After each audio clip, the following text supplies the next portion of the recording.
फसल अवशेष प्रबंधन विषयक इस संगोष्ठी में मंच पर विराजमान हमारे मुख्य अतिथि महोदय, कृषि परिवार के मुखिया डीडी साहब, डीएचओ साहब, हमारे कार्य क्षेत्र के प्रगतिशील किसान भाइयों और मिशन शक्ति की प्रतिनिधि हमारी बहनें, मैं आप सभी का अभिनंदन करता हूं गन्ना परिवार की ओर से। क्योंकि हम लोग फसल अवशेष प्रबंधन को केंद्रित करके इस संगोष्ठी में उपस्थित हुए हैं, तो हम सभी के वार्ता से पूर्व हमारे वैज्ञानिक डॉक्टर ढाका जी ने, हमारे संचालक महोदय ने और अन्य तकनीकी विषय पर वार्ता की होगी कि किस प्रकार से हम जो फसलों के अवशेष हैं उनको अपघटित करके अपने ज़मीन की उर्वरता को बढ़ाएं, उनको बिल्कुल भी उनका दहन ना करें जिससे पर्यावरण संरक्षित हो। इसलिए मैं केवल ये अनुरोध कर रहा हूँ कि जो वार्ता यहाँ से आपको संप्रेषित की गई या जो आह्वान आपका किया गया, उसमें आप सभी लोग हमारा सहयोग करें। ये विभाग पूरा ये कृषि परिवार का है, हम सभी का अस्तित्व खेती से है और खेती समृद्ध और लाभप्रद तब होगी जब मिट्टी का स्वास्थ्य अच्छा होगा। मैं अपनी वार्ता को अपने विभाग से जोड़ते हुए आपसे जो समसामयिक बिंदु हैं उन पर अनुरोध करना चाहूँगा। दो बातें आपसे मुझे कहनी है। एक, विकास को लेकर के शरदकालीन गन्ना बुआई का बिल्कुल अनुकूलतम समय चल रहा है। अपने जनपद में विगत वर्ष 7,200 हेक्टेयर क्षेत्रफल पर शरदकालीन गन्ने का आच्छादन था। आप सभी के सहयोग से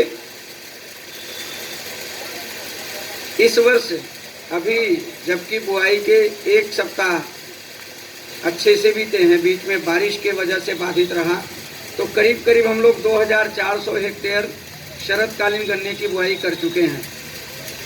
अभी जो क्षेत्रफल रह गया है जहां हमारे किसान भाइयों को बुआई करनी है, उनसे मेरा अनुरोध ये होगा कि चूँकि अपने जनपद में सीमांत क्षेत्रों में और अन्य जनपदों में काफ़ी बड़े क्षेत्रफल पर 0238 प्रजाति जो आप सभी के बीच काफ़ी लोकप्रिय और प्रचलित है, उसमें गन्ने की लाल सड़न बीमारी का प्रकोप प्रदर्शित हुआ है। इसलिए मैं अनुरोध करना चाहूँगा कि इस प्रजाति की अब बुआई पर हम अपने को रोकें, अर्थात यथासंभव 0238 प्रजाति के गन्ने की बुआई ना करें। यदि बाध्यकारी हो, अभी तो शरदकाल में केवल हम 10 से 15% क्षेत्रफल पर बुआई करते हैं, लेकिन यदि आपको बीज प्राप्त ना हो रहा हो 0238 से इतर प्रजाति की, तो आप मुझसे, अपने ज्येष्ठ गन्ना विकास निरीक्षक महोदय से, अपने सर्किल के प्रभारी गन्ना पर्यवेक्षक महोदय से संपर्क कर जो अन्य वैकल्पिक प्रजातियां हैं, 0118 है, 8272 है, 8279 है, 94 184 है, 15 023, 13 235 और 14 201। सबसे बाद में मैंने 14 201 का उल्लेख इसलिए किया कि इस प्रजाति का बीज अभी हम लोगों को पर्याप्त मात्रा में सहजता से सुलभ नहीं है, लेकिन हम आपको 0118 प्रजाति पर्याप्त मात्रा में दिलवा सकते हैं। तो जिन प्रजातियों का हमने उल्लेख किया वो वैकल्पिक ऐसी प्रजातियां हैं, ऐसी किस्में हैं गन्ने की जो रोगरोधी हैं और जिनमें अभी लाल सड़न बीमारी का प्रकोप बिल्कुल भी संज्ञानित नहीं है। मेरा अनुरोध ये होगा कि अभी जब हम शरद काल में गन्ने की बुआई करने की सोचें तो इन किस्मों से 0238 को प्रतिस्थापित करें। जो बुआई करें वो अनिवार्य रूप से ट्रेंच विधि से करें। लगभग 400 से ज़्यादा ट्रेंच ओपनर आप सभी की सक्रियता और सहजता से आप सभी के सहयोग के द्वारा सुलभ कराए गए हैं। जब ट्रेंच विधि से गन्ने की बुआई करेंगे तो उसमें शरद काल में सह फसल लेने की गुंजाइश होगी और गन्ने के साथ जब हम सह फसली खेती करते हैं तो गन्ने के उत्पादन में भी अभिवृद्धि होती है, उत्पादकता भी बढ़ती है और सह फसल के रूप में हमें अल्पकाल में अतिरिक्त आय प्राप्त होती है। जो प्रयोग हैं आपके अपने जनपद में गन्ने के साथ हम दलहन की, तिलहन की, मसाले की, सब्जी की कोई भी फसल उत्पादित कर सकते हैं सहज रूप से, जो भी हमारी पारंपरिक फसलें हैं। अपने यहाँ कुछ बहुत ही उत्कृष्ट उदाहरण गन्ने के साथ लहसुन की खेती माला कॉलोनी के एक हमारे किसान हैं श्री विप्लव राय जी, उनके यहाँ गन्ने के साथ आलू की बेहतरीन खेती भैरव कला के हमारे किसान हैं श्री पलविंदर सिंह जी, उनके यहाँ गन्ने के साथ बागवानी का अनूठा उदाहरण बेला पोखरा के हमारे किसान हैं श्री मंजीत सिंह जी, उनके यहाँ। इन नामों का मैं उल्लेख इसलिए कर पा रहा हूँ कि आपके विभिन्न क्षेत्रों में ऐसे तमाम किसान भाई हैं जो इस तरह की प्रैक्टिस को अपना रहे हैं। और जैसा मैंने कहा कि जो कर्षण क्रियाएं हम द्वितीयक फसल के लिए करते हैं, सह फसल के लिए करते हैं, उसका लाभ तो गन्ने की फसल को होता ही है। साथ ही जब तक गन्ने के पर्याप्त विकास की स्थिति आती है तब तक हमें अल्पकाल में एक अतिरिक्त आय की भी प्राप्ति होती है। तो मेरा अनुरोध होगा शरद काल की बुआई में 0238 प्रजाति यथासंभव न बोएं। यदि बाध्यकारी हो तो ऊपर के 1/3 भाग की ही बुआई करें। बीज गन्ने के रूप में जो प्रयोग कर रहे हैं उसका उपचार अनिवार्य रूप से करें, क्योंकि गन्ने की जो लाल सड़न बीमारी है इसके लक्षण प्रदर्शित होने पर अर्थात संक्रमित होने पर इसके नियंत्रण का कोई उपाय नहीं है। जो बुआई करें वो ट्रेंच विधि से करें, स्पेस प्लांटिंग करें, और जो ट्रेंच विधि से बुआई करें उसमें अनिवार्य रूप से सह फसल लें। कोई भी फसल, हमारे जनपद के मिट्टी और वातावरण की खूबसूरती ये है कि कोई भी फसल हम लोग सफलतापूर्वक उत्पादित कर सकते हैं। जो विकास के हमारे आयाम हैं उस पर हमें आपसे इतना ही कहना है। आपकी जिज्ञासा होगी पेराई सत्र को लेकर, तो मैं बहुत ही विनम्रता पूर्वक आपको अवगत कराऊंगा कि 25 तारीख से आपके पंजीकृत मोबाइल नंबर पर गन्ने के SMS पर्चियां प्रेषित करना प्रारंभ किया जाएगा। 25 अक्टूबर से आपके पंजीकृत मोबाइल नंबर पर गन्ने की SMS पर्चियों का प्रेषण अर्थात जैसे पिछले वर्ष आपने किया था प्रारंभ कर दिया जाएगा। वर्तमान पेराई सत्र का प्रारंभ LH शुगर मिल द्वारा 28 अक्टूबर से किया जाएगा।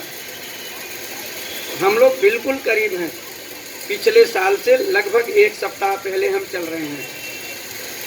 मेरा अनुरोध होगा आप सभी किसान भाइयों से संबंधित जो अंतिम कैलेंडर है, फाइनल कैलेंडर, वो आपके ई गन्ना ऐप पर आपके पंजीकृत मोबाइल के द्वारा स्मार्टफोन पर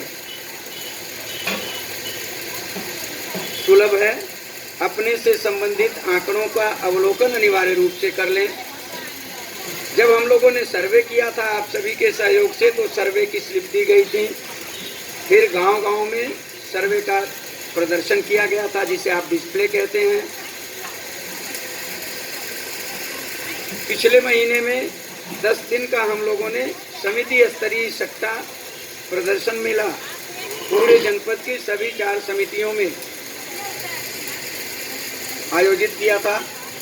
इन समस्त कार्यक्रमों में आपसे जो शिकायतें प्राप्त हुई, जो सुझाव प्राप्त हुए या जो आपत्तियां प्राप्त हुई, उनका निराकरण करते हुए उनकी फीडिंग करा के अप्रूव कर दिया गया है, अर्थात वो आपके कैलेंडर पर प्रदर्शित होने लगी हैं। तो अभी ये जो 10 दिन का समय है, मेरा अनुरोध होगा कि एक बार अपने से संबंधित आंकड़ों का अवलोकन कर लें।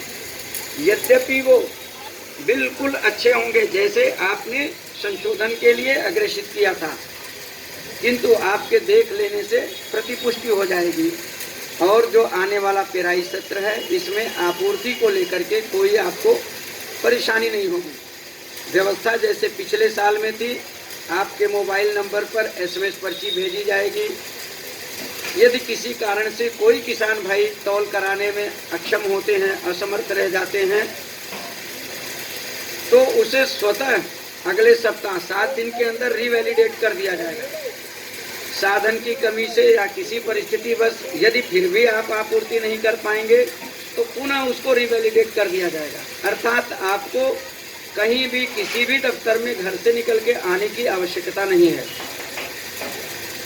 इसके लिए जरूरी ये होगा कि अपने मोबाइल नंबर का पंजीकरण अच्छे से कर लें।